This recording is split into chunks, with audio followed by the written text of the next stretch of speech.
David Ono, and thank you for joining us. You're watching one in a series of interviews with leaders within the Japanese American community. And today we're talking to a man who is serving his 9th term as a U.S. Senator. And the reason I haven't said his name yet is because that's how I'd like to start our conversation, Senator. How do you say your name? Because every time I've heard it, somebody pronounces it differently. If my grandfather called me, it would be Inouye. Inouye. Inouye. Inouye. All the vowels are pronounced.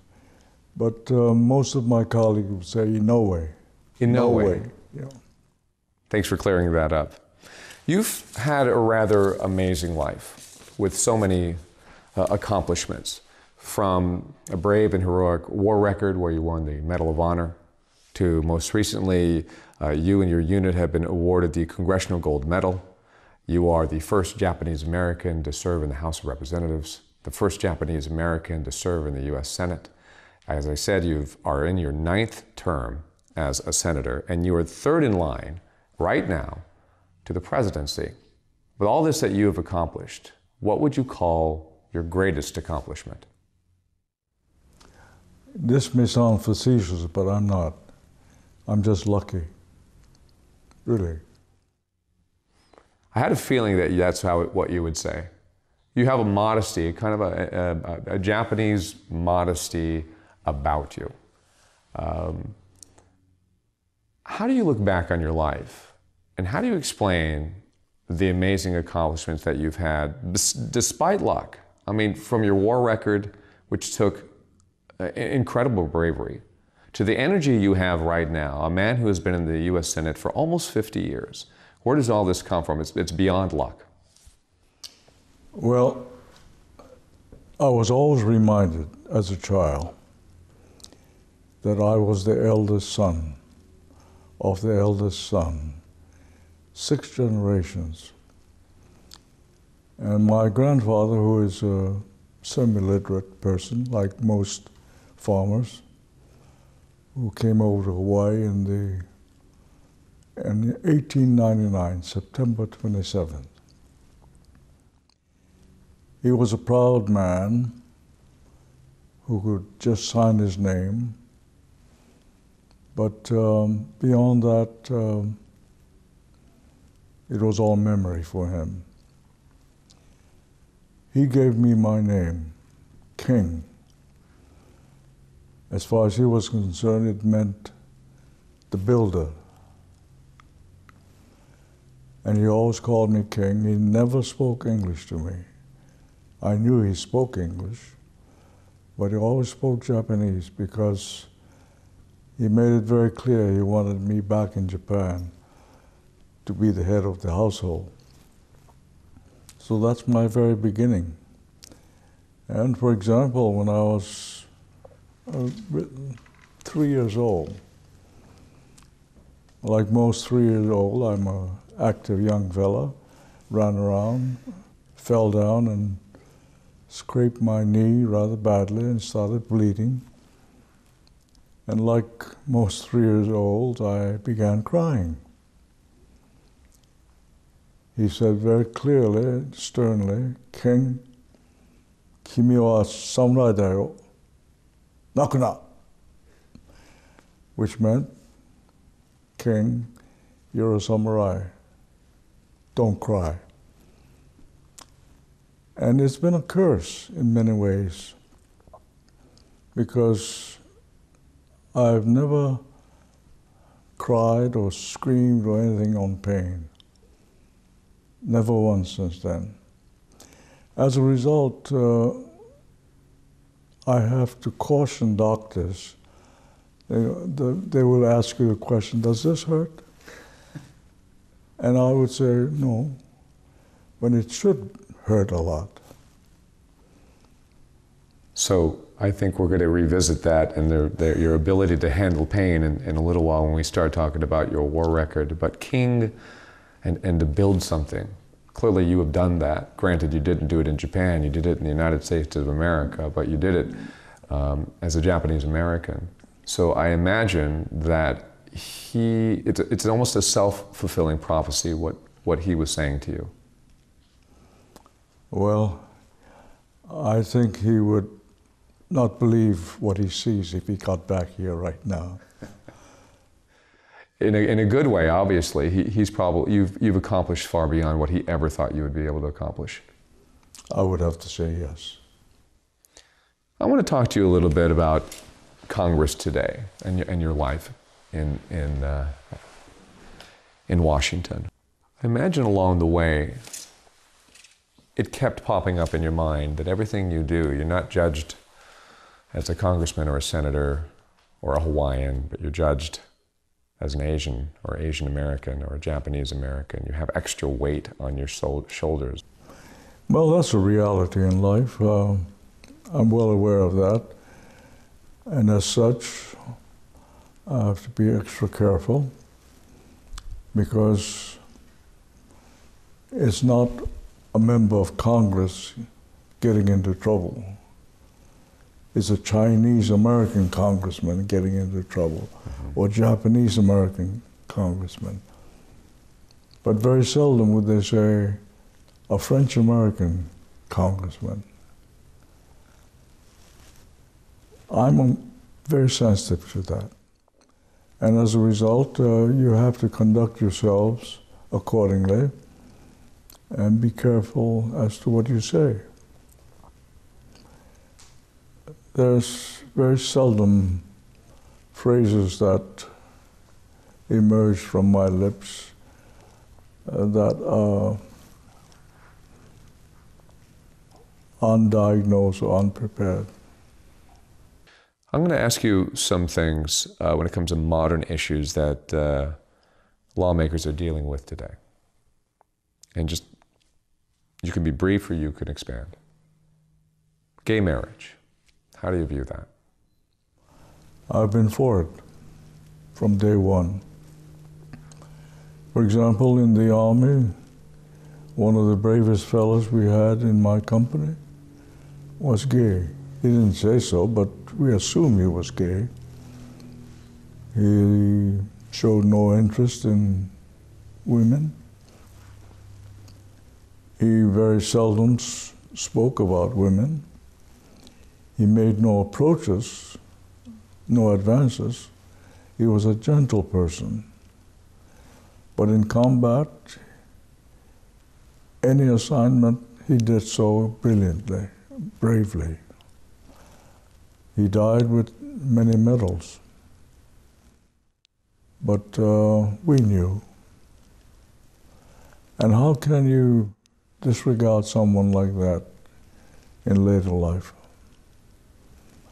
And after all, very famous men were gay.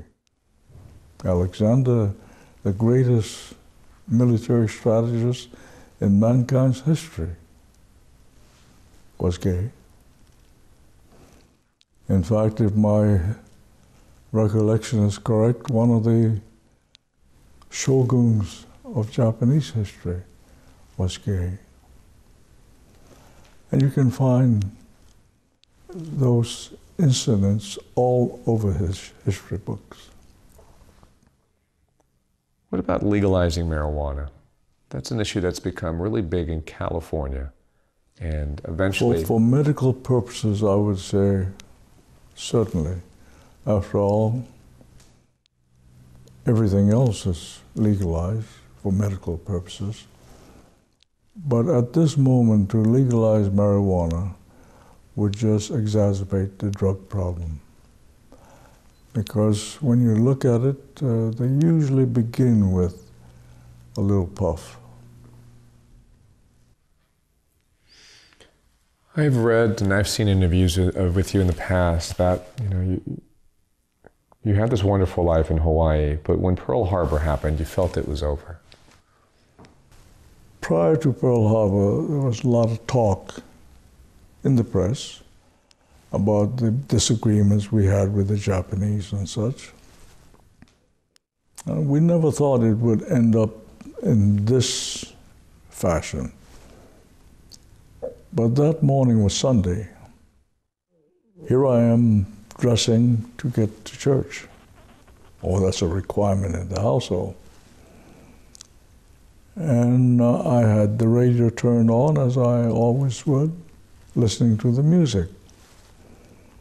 My mother resented that. On Sundays, on the Sabbath, you should be listening to church music. But I said, please, Mother, you know. And all of a sudden, the disc jockey started screaming, Pearl Harbor is being bombed. The Japs are bombing Pearl Harbor. So I thought this was some gimmick. I didn't take it seriously until he kept on repeating it. So I went out and looked towards Pearl Harbor, and you see these puffs of smoke, anti-aircraft explosions. And I said, uh-oh, that's serious. So I ran in, I took up my father, I said, you better come out. So the two of us stood in the street watching, and all of a sudden, right over us, 3 aircraft finished the bombing run, gray with red balls. And I used some words that a good Christian boy won't. But I was just stunned because it was obvious life as planned was no longer possible. At least I felt that way, that this was the end. That's amazing. You saw the red Japanese, the rising sun insignia on the airplanes, and you knew it was Japan that had bombed Pearl Harbor. So that's a hell of a way to be told that. Yeah. Someone who looks like you is up there. And that put forth a chain of events that led to you joining the Army. So I went back to school. I told them I'm quitting. And then about 2 weeks later, I was called and said, okay, you're in. My number indicates that I was second to the last to be admitted. Really? 30, 10, 64, 16. I'll never forget those numbers. 30, 10, 64, 16. 17 was the last. Really? Who happens to be an old buddy of mine. You go through this long process. Eventually the 100th and 442 became a reality. You find yourself at war as you wished. What was it like when you first were part of that? Well, keep in mind I was very young, 18 when I got in. And this was the first time I had left Hawaii. And I think 99% of us, this was the first time. Until we got to Mississippi. And when we were told that our destination was Mississippi, keeping in mind the stereotyping of that era, the conclusion that most of us reached was, oh my Lord, this is where they lynch people. And what an ugly thought. So when we stopped in Hattiesburg, Mississippi, we expected the worst, to be booed and everything else. Instead, there were a whole line of ladies in gray dresses with the Red Cross serving us coffee and donuts. That's the first time I got served by a white woman. In Hawaii, at that time, the restaurants I would go to, whether Japanese or Chinese or Hawaiian, there were no white girls serving us. And this was a different experience. And then, to make us feel welcome, the USO in Hattiesburg, naturally, is all white, right? Hosted a dance as they do in all the camps. For the first time in my life, I held a white woman and danced with her. That's an experience when you think about it. On the other hand, my eyes and minds are being opened up to racism. You see signs all over the place. Colored only, white only. And then I realized then, when I went to the movie, in Hawaii we used to call the mezzanine nigger heaven. Mm. I had no idea why they called it nigger heaven. I thought it was dark, so. Mm-hmm. But I preferred that because you could see the screen without some head in front of you. Right. And so when I went to the movie house, I said, I want to go upstairs. Oh no, that's for the niggers. Right. Then it occurred to me that's where the phrase nigger heaven came from. Worst of all, I went to the YMCA. I'm an old YMCA man. I was born just half a block away from the Y. I went in there for a swim, and I had a good swim. When I left, I saw the manager to thank him. I had my card, so they let me in. And I made an inquiry, a very friendly one. I said, how come we don't have Negroes here? He looked at me and said, you're a troublemaker. I said, oh no, I didn't see any here. Niggers are not permitted here. This is the YMCA. Oh, I wrote back to the YMCA in Hawaii and I said, I turned in my card. Really?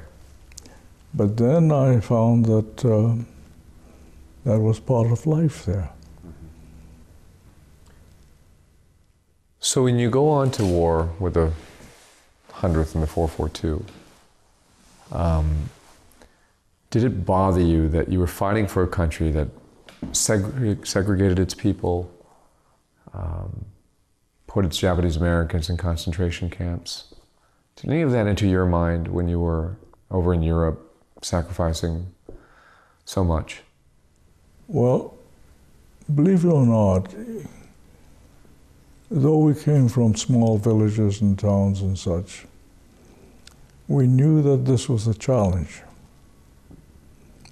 That if we did well, future generations may be able to live a better life. And so we did our thing. For example,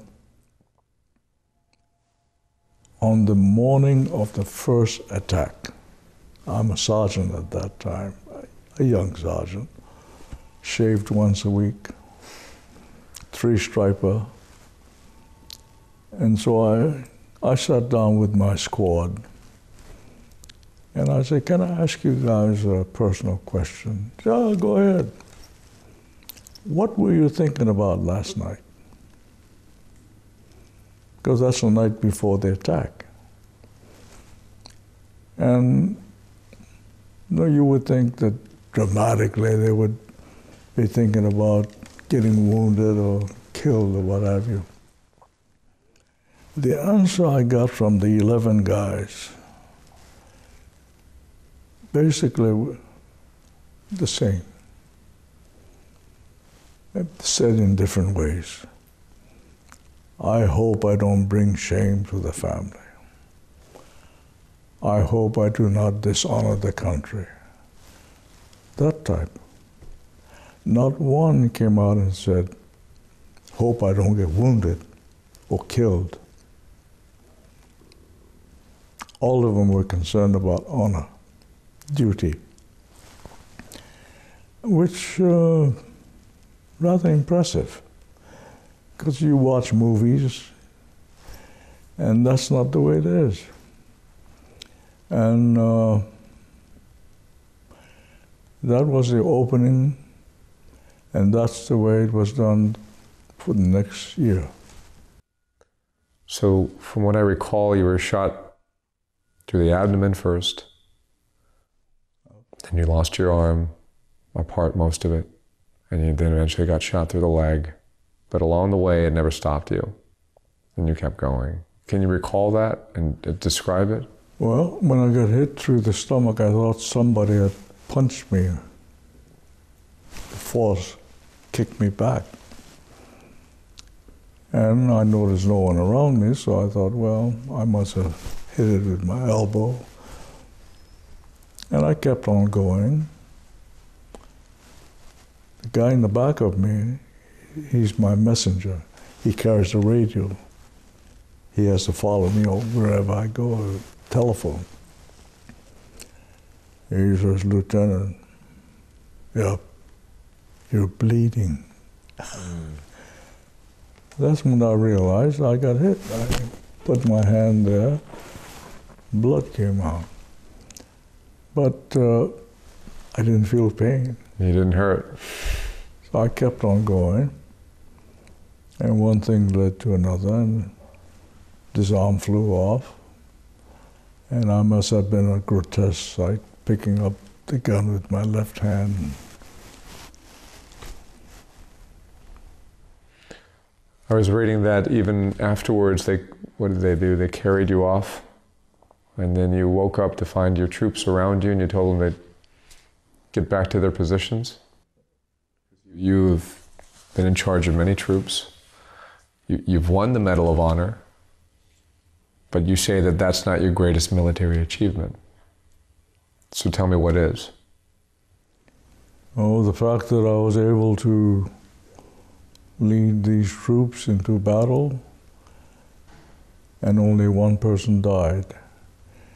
And the person who died, I'm always reminded by my comrades in the platoon, not your fault, Dan, not your fault. Well, you as a Japanese American, you grew up with the sense of dignity, of humility, of decency, of honor. The generations today, that's becoming diluted. Sometimes it doesn't even exist. So what are we losing by losing those things that were such core values to your generation? They don't exist so much anymore. How's that going to affect the world?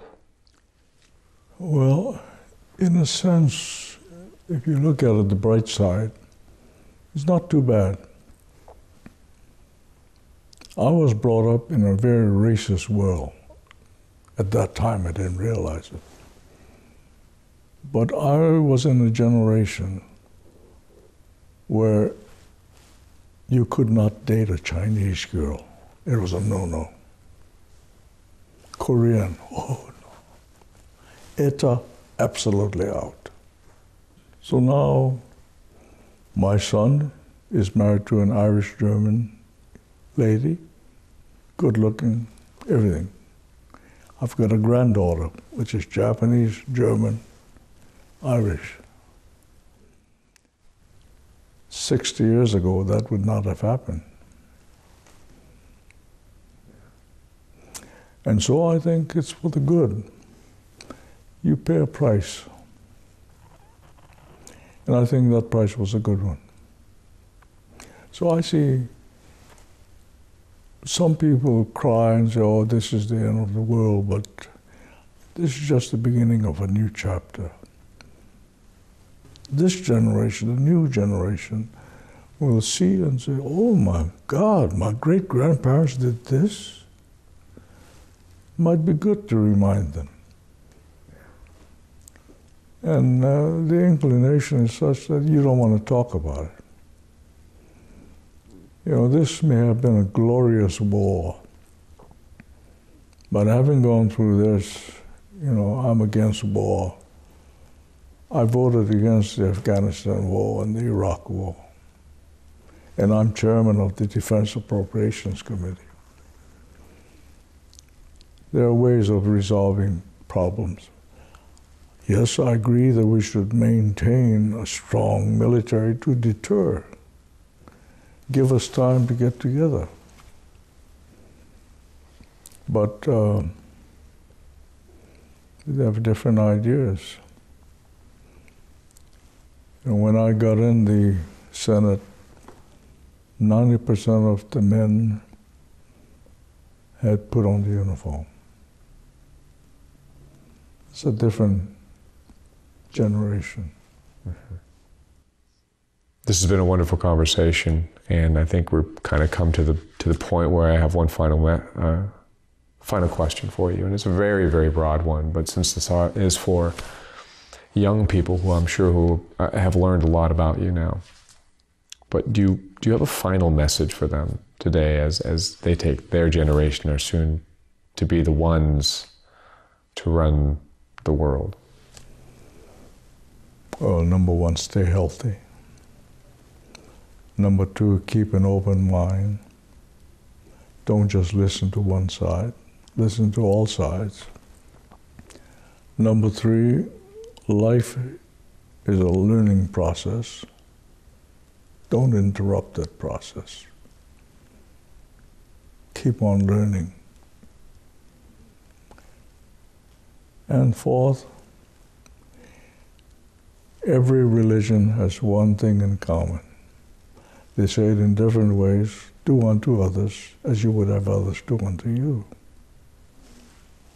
Just keep that in mind.